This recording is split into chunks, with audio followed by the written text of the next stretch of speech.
cat sleeping.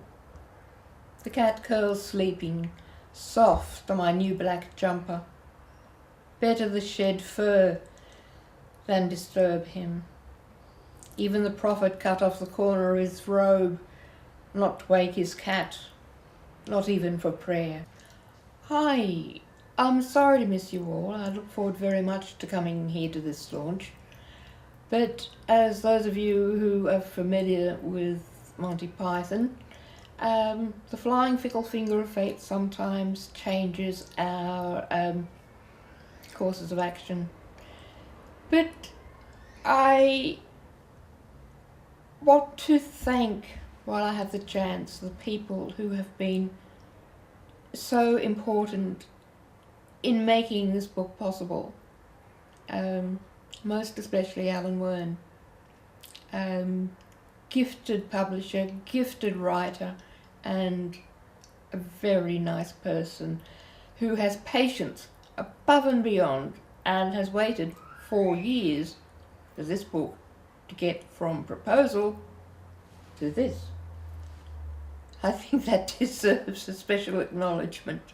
And I'd also love to thank the Lismore End people, Gary and Sarah and David, and it's been an amazing experience seeing how people can work together and come up with something concrete and hopefully lasting.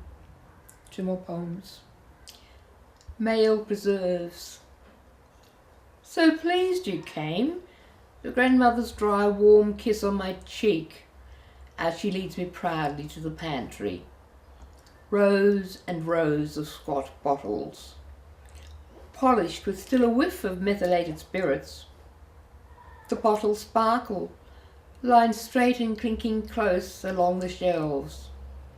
Here they are. She points, a circle sprouting arrow symbol on the labels, blue on white, the Fowler's Vacola cap sealing the liquid. Clear, gelid. It scarcely slides as I reach and tilt a jar, but nothing so crude as flesh or curled homunculi. So I must say Harold deserves some credit too. Such a thoughtful man, he gave me the bottling kit for our anniversary. Just take a spoonful, a tonic against feeling needy? Yes, let's call it that. A delicate subject for one of my generation. And it's so comforting. No worries about where they are at night or where they've been. So I catch them, boil and strain, gel, a pinch of pectin helps I find, and seal. Careful dear, don't drop it. It's such a tiresome task cleaning up after men. Now come along, I'll make a nice fresh pot of tea. Those scones should just be done, then I'll write out the recipe. Green Needs. Not long ago, the alcove outside the front door contained the wheelie bins, often a week past collection, my only and sometimes fettered greeting.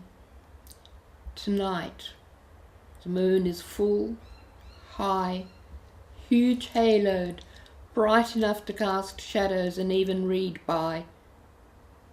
The cat passes, silent and intent in grey camouflage, but tangible still as a gasp of bruised basil, the frisson of mint, and the imminence, the memory of jasmine redolence.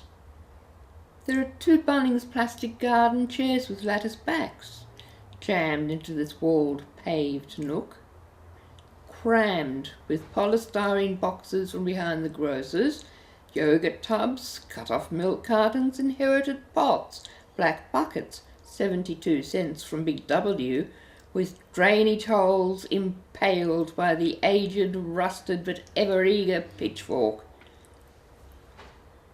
Already the growth is more than intimations.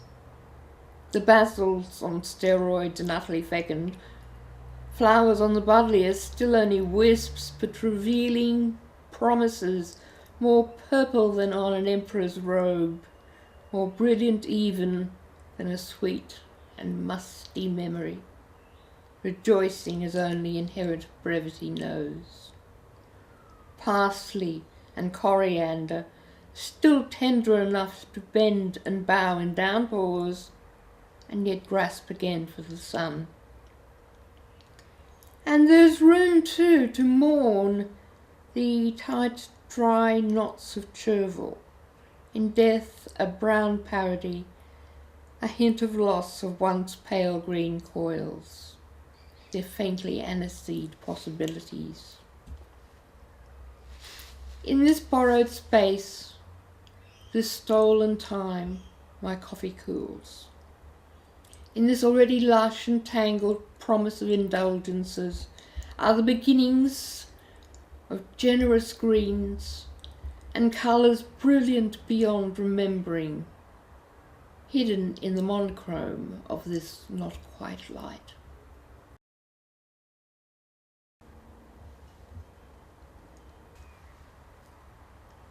Wish I were there.